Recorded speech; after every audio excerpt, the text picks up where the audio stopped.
जय सनातन धर्म की। प्रिय सनातनियों, आप सभी का स्वागत है हमारे इस कार्यक्रम में। सनातनियों, वर्तमान की समस्या क्या है और इसका समाधान क्या है? क्या आप वर्तमान की समस्या को समझ पा रहे हैं या इस समस्या का समाधान आपके पास है? बहुत से लोग होंगे जो कहेंगे हाँ, हम वर्तमान की समस्या को समझ पा रहे हैं और इसका समाधान भी हमारे पास है। लेकिन आज के वीडियो में जरा हम आज उस परिस्थिति पर विचार करते हैं जो परिस्थिति ये कहती है कि यदा यदा ही धर्मस्य ग्लानिर्भवति भारत। धर्म की ग्लानि आखिर होती क्या है और कैसे महापुरुषों को, ईश्वर को अवतार लेना होता है इस धरा पर धर्म की स्थापना के लिए। इस विषय की गंभीरता को आज जरूर आप समझ लीजिए। एक उदाहरण रखते हैं सबसे पहले, फिर आज के वर्तमान समय के अंदर उस चीज को अप्लाई करेंगे। महाभारत का युद्ध आप सब लोग जानते हैं। जिन्होंने भी महाभारत पढ़ी है तो महाभारत के युद्ध के बारे में तो अच्छी तरह से जानते हैं। महाभारत का युद्ध क्या एक ही युद्ध था वो, या वो 3 तरह का युद्ध था? आप कहेंगे मैं कौन सी बात कह रहा हूं, एक तरह का युद्ध या 3 तरह का युद्ध? युद्ध तो युद्ध होता है और एक ही तरह से होता है। तो जरा आज इस पर विचार कीजिए। दुर्योधन के लिए महाभारत का युद्ध क्या था?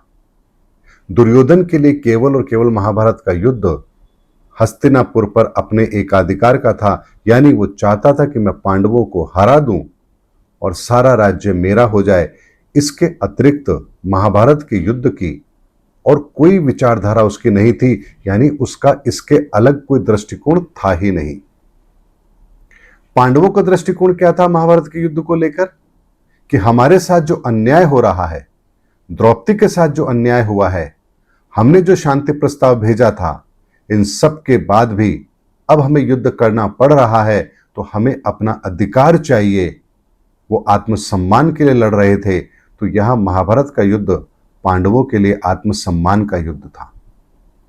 लेकिन भगवान श्री कृष्ण के लिए युद्ध क्या था? क्या भगवान श्री कृष्ण के लिए युद्ध मान सम्मान का था? क्या हस्तिनापुर के एकाधिकार का था?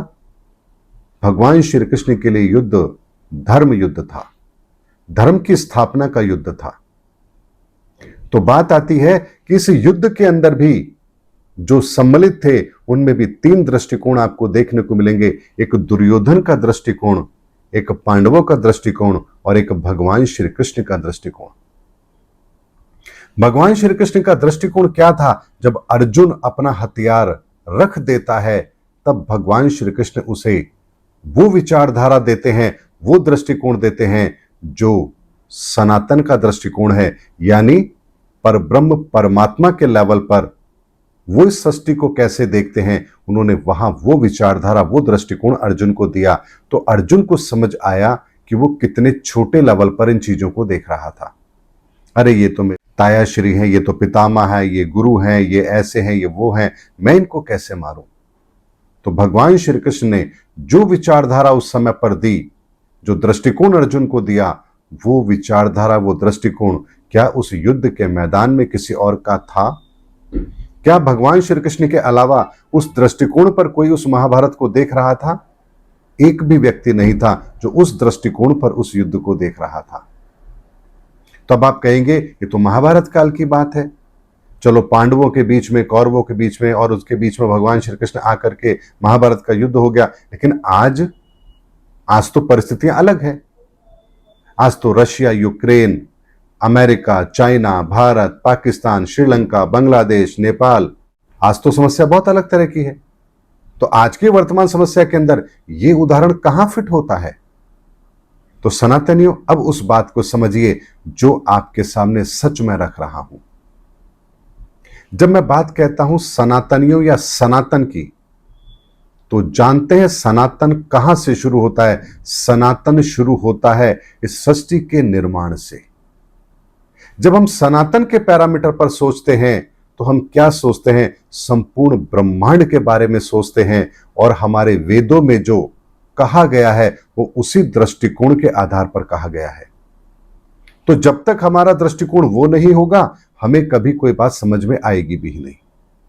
लेकिन बात आती है जब सनातन के दृष्टिकोण की बात होती है तो कुछ लोग तो होंगे जो कहेंगे हम इस सनातन के पैरामीटर पर नहीं सोचते, हमें तो मनुष्य के लेवल पर सोचना है। यानी सनातन के लेवल पर संपूर्ण ब्रह्मांड आता है, लेकिन जब आप अपनी सोच को सीमित करते हैं, एक दायरे में लेकर आते हैं, तो आप कहते हैं हम मनुष्यों की बात करेंगे, हमें बाकी से क्या मतलब। तो यहां आपकी सोच का दायरा अब संपूर्ण ब्रह्मांड से हटकर केवल और केवल मनुष्य तक सीमित हो चुका है। तो यहां आपने सनातन को छोड़ दिया और आपका दृष्टिकोण केवल मनुष्यों के लेवल पर आ गया। तो यहां आपने सनातन का बंटवारा किया और मनुष्य के लेवल पर सोचना शुरू किया। कुछ लोगों को लगेगा ये अच्छी बात है, मनुष्य के लेवल पर सोचना तो बहुत अच्छी बात है, संपूर्ण मानवता के बारे में सोचना तो अच्छी बात है। लेकिन जब आप संपूर्ण मानवता के बारे में सोचते हैं तो फिर आप एक इतने बड़ी चीज को अलग कर देते हैं अपने से, जो हमारे साथ जुड़ी है। क्योंकि संपूर्ण सृष्टि जब सनातन से बनी है, तो आप अगर केवल मनुष्य के लिए सोचेंगे तो बाकी प्रकृति के संतुलन का क्या होगा। जब हम परमात्मा की बात करते हैं, हम अल्लाह की बात करते हैं, हम गॉड की बात करते हैं, तो वो सनातन का दृष्टिकोण है। सनातन का दृष्टिकोण तो उनसे भी ऊपर है जिन्होंने हमें अल्लाह, वाहे गुरु, परमात्मा और गॉड की सोच दी। सनातन तो उससे भी पहले से आरंभ होता है। तो सोचिए, हमने अपने दायरे को मनुष्य तक लेकर आए, अब हम मनुष्य के बारे में सोच रहे हैं, लेकिन फिर थोड़ा समय निकलता है, मनुष्य के बारे में सोचते सोचते भी कुछ लोग सोचते होंगे अरे हम मनुष्यों के लिए क्यों सोचें, हम अपने लिए क्यों ना सोचें। तो फिर यहां वो कहते हैं हम तो हिंदू हैं, हम केवल हिंदू के लिए सोचेंगे। हम मुसलमान हैं, हम केवल मुसलमान के लिए सोचेंगे। हम ईसाई हैं, हम केवल ईसाई के लिए सोचेंगे। तो अब यहां मनुष्य की सोच से भी आपकी सोच छोटी हो गई। अब आपकी सोच हिंदूवादी, मुस्लिमवादी या ईसाईवादी हो गई। अब यहां भी विभाजन रुकता नहीं है। अगर आपकी हिंदूवादी सोच है तो फिर आप क्या कहते हैं, ब्राह्मण, क्षत्रिय, वैश्य, शूद्र।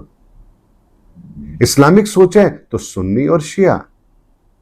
ईसाइयत की सोच है तो यहूदियों के अंदर, ईसाइयों के अंदर, वहां आप विभाजन करके देखने लगेंगे। तो क्या विभाजन यहीं रुक जाएगा। अब हम कहते हैं हम इतना भी बड़ा क्यों सोचें, हम तो उससे भी छोटा सोचेंगे। तो यहां अब ब्राह्मण भी, हम गौड़ ब्राह्मण हैं, हम ये ब्राह्मण हैं, हम वो ब्राह्मण हैं। ये क्रियाक्रम कराते हैं, हम वेदों का पठन पाठन करते हैं, हम पूजा कराते हैं, तो हमारी कैटेगरी में भी एक फर्क है।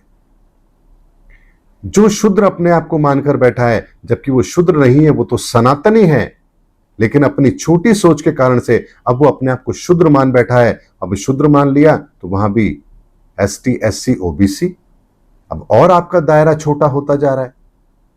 मुसलमानों के अंदर सुन्नी शिया पर ही काम नहीं चला, अब उसके आगे भी उन्होंने अपना दायरा छोटा किया। हम पिनार हैं, हम मिरासी हैं, हम लोहार हैं। जैनियों के अंदर भी दिगंबर श्वेतांबर से काम नहीं चला तो हम तेरापंथी हैं, यानी और भी ज्यादा विभाजन वहां करना शुरू कर दिया। तो हमारी सोच का दायरा और छोटा होता जा रहा है। इसीलिए सनातनियों, जब बात आती है कि जब आपका सोच का दायरा ही छोटा हो चुका है तो आपको संपूर्ण सृष्टि कैसे समझ में आएगी। अगर मान लीजिए 100 बीघा का खेत है, दो भाइयों में बंटवारा हो रहा है, तो 50-50 बीघा हो गया। अब एक 50 बीघा का मालिक दूसरे 50 बीघा पर कोई अधिकार नहीं रखता है, लेकिन जब उस 50 बीघा वाले के भी दो बेटे होंगे, वहां भी वो 25-25 में विभाजित होगा। तो अब सोचिए कि 100 बीघा का मालिक आज 25 बीघा में सिमट चुका है। उसके बाद भी अगली पीढ़ी में वो 12.5 हो जाएगी, उसके बाद और छोटी, उसके बाद और छोटी, और एक समय के बाद वो इतनी सी भूमि होगी कि आपका कुछ नहीं हो सकता। तो जितनी छोटी सोच के साथ हम नीचे जाते जाते हैं, हमारी समस्याएं उतनी ही बड़ी हो जाती हैं और समाधान उतना ही छोटा हो जाता है। और वर्तमान की समस्या भी यही है कि कौन किस लेवल पर सोच रहा है। कुछ देश केवल संसाधनों के लेवल पर सोच रहे हैं, कुछ देश केवल सीमाओं के लेवल पर सोच रहे हैं, तो कुछ देश केवल धर्म के आधार पर सोच रहे हैं। तो सोचिए कि अगर हमारी सोच का दायरा छोटा है तो हमें सनातन कैसे समझ में आएगा, हमें सृष्टि कैसे समझ में आएगी।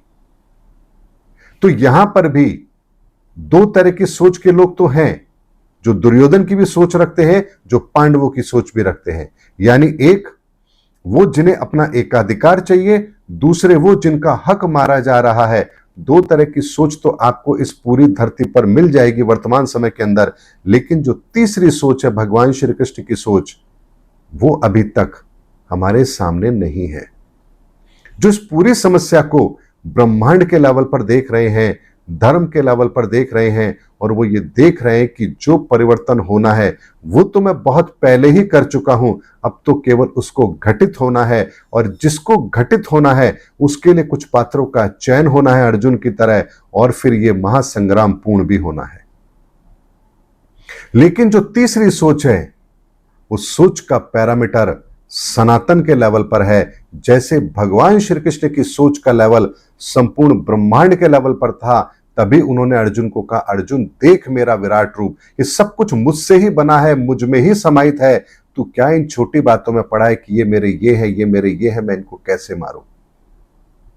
और यही तीसरा दृष्टिकोण इस समय इस दुनिया के अंदर मिसिंग है, जहां कोई ये सोचने को ही तैयार नहीं है कि हम सनातनी हैं, इस धरती का धर्म सनातन है। उसके बाद हम प्रकृति और मनुष्य के लेवल पर आते हैं, और उसके बाद हमारी सोच का विभाजन होता चला जाता है। लेकिन समस्या छोटे लेवल की नहीं है, समस्या सनातन के लेवल की है। इस धरती पर सनातन को स्थापित होना है, धर्म को स्थापित होना है, उस लेवल पर तो कोई सोच ही नहीं रहा है। तो ऐसे में सनातनियों, ये जो युग परिवर्तन का समय है, ये धर्म स्थापना का समय है, और जो धर्म स्थापना के समय पर हो रहा है वो ब्रह्मांड के लेवल पर हो रहा है, वो आपके और हमारी सोच के लेवल पर हो ही नहीं रहा है। इसीलिए वर्तमान में एक के बाद ऐसी परिस्थितियां निर्मित होती जा रही हैं जहां उस धर्म स्थापना के लिए वो कार्य अनिवार्य हो जाएगा। हर उस समस्या का समाधान ईश्वर के द्वारा निकाल लिया जाएगा। जैसे महाभारत काल के अंदर जब भीष्म पितामह सामने आए तो शिखंडी जैसा रास्ता निकाल लिया गया। जब कर्ण के कवच कुंडल का वो तरीका आया तो वहां पर भी समाधान निकाल लिया गया। जब द्रोणाचार्य की बारी आई तो भी समाधान निकाल लिया गया। जब बर्बरिक की बारी आई तो भी समाधान निकाल लिया गया। इसी तरह से प्रकृति के लेवल पर भी हमारी हर समस्या का समाधान ईश्वर निकाल देंगे। लेकिन बात आती है फिर हमारा क्या होगा। अगर हमारी सोच दुर्योधन के लेवल पर है कि सब कुछ मेरा हो जाए, तो गति भी फिर दुर्योधन जैसी होनी है। अगर आपकी सोच पांडवों की तरह है, अर्जुन की तरह है, तो वहां पर भी आपके सामने एक परिस्थिति आएगी कि मैं इनको कैसे मारूं। तो वहां पर भी आप अपने हथियार रखेंगे जरूर, क्योंकि सनातनियों ये परिस्थिति जो है, जिसके लिए मैंने कहा यदा यदा ही धर्मस्य ग्लानिर्भवति भारत, और ये वर्तमान में समय वही चल रहा है। जब युग परिवर्तन का समय आएगा, आपके सामने आपके अपने ही खड़े होंगे। इस बात की गंभीरता को समझिए। आज यदि मान लीजिए आप अपनी सोच को सनातनी सोच करते हैं, आप अपने आप को मनुष्य के लेवल पर ना सोच करके सनातन के लेवल पर जब सोचना शुरू करते हैं, तो आपके सामने सबसे बड़ा अवरोध आपके अपने खड़े होंगे। आपके माता पिता, आपके बच्चे, आपकी पति पत्नी, आपके रिश्तेदार, आपका समाज, आपके धर्म गुरु, ये आपके सामने खड़े हो जाएंगे। अरे आप ये बात क्या कह रहे हैं, आप ये कैसे सोच सकते हैं। क्या आज अगर एक शंकराचार्य जी अगर सनातन की बात करें और उसमें मुसलमानों की विचारधारा को समाहित कर दें, तो क्या कल उनके खिलाफ विरोध प्रदर्शन नहीं हो जाएगा। एक मौलवी यदि सनातन की बात करे और प्रकृति के लेवल पर धर्म की बात करे, तो क्या उनके खिलाफ फतवा जारी नहीं हो जाएगा।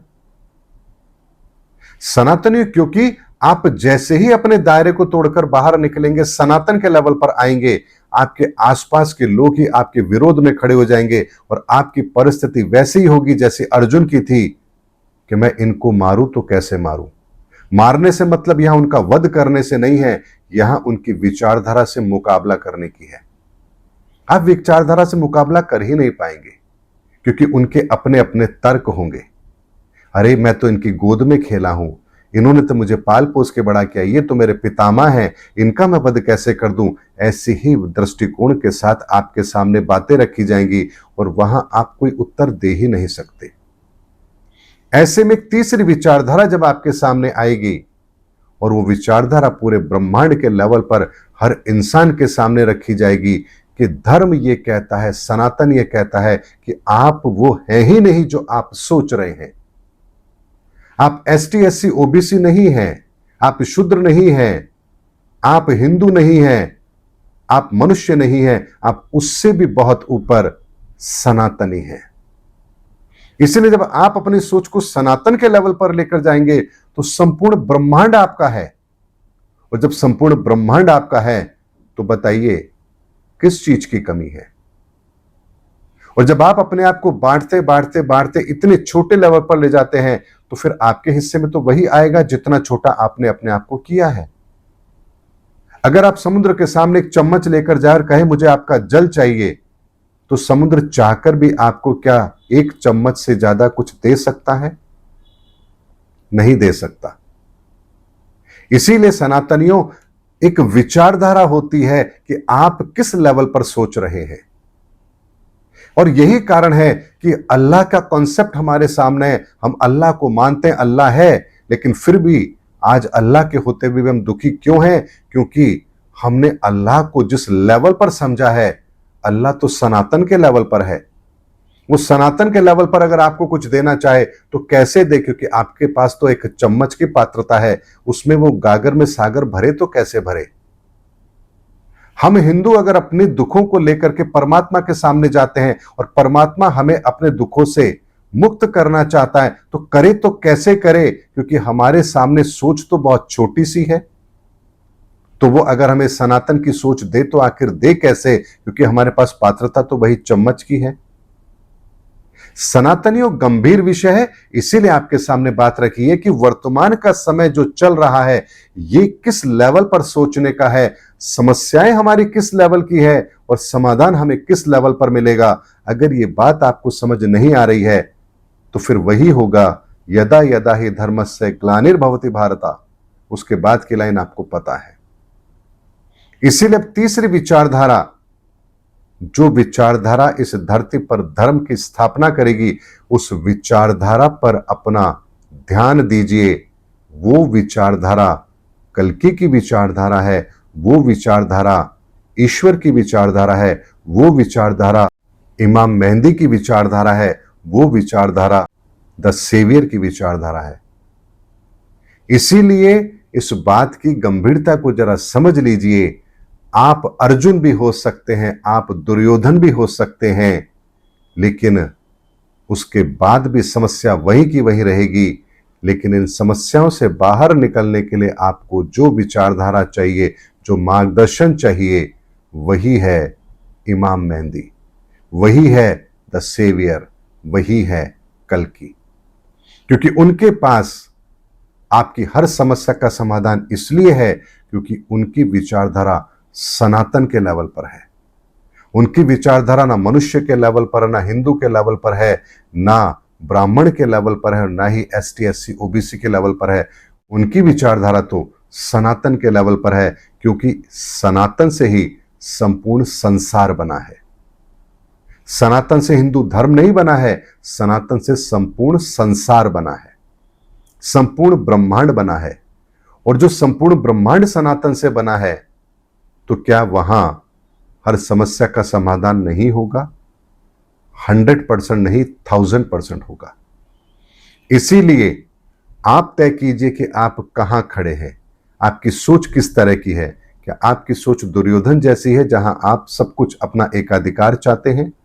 क्या आपकी सोच अर्जुन जैसी है जहां आप इस समस्या से लोगों को बाहर निकालना चाहते हैं, लेकिन समस्या यह है कि सामने जो लोग हैं जो विरोध कर रहे हैं तो अपने ही हैं?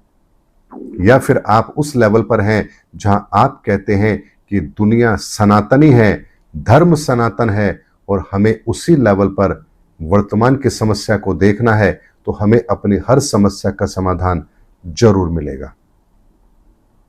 उम्मीद करता हूं सनातनियों, आपको जो महाभारत काल के युद्ध का 3 दृष्टिकोण मैंने आपको दिया था, वर्तमान में भी वही 3 दृष्टिकोण हम पर भी अप्लाई होते हैं। और इसीलिए मैंने आपसे कहा है कि धर्म की ग्लानि हो चुकी है और धर्म स्थापना का कार्य तो हो रहा है और होकर रहेगा। अगर आज के इस वीडियो के बाद भी यदि आप ये कहते हैं कि युग परिवर्तन कैसे होगा, कौन करेगा, किस तरह से होगा, युग परिवर्तन में क्या होगा, तो फिर उसके बाद मुझे एक ही बात कहनी है आप लोगों के लिए कि मैं इससे ज्यादा स्पष्ट शब्दों में आपके सामने सच कैसे रखूं, मुझे नहीं पता। मिलेंगे अगले वीडियो के अंदर, तब तक के लिए जय सनातन धर्म की, जय धर्मयुग की, जय सनातन विश्व।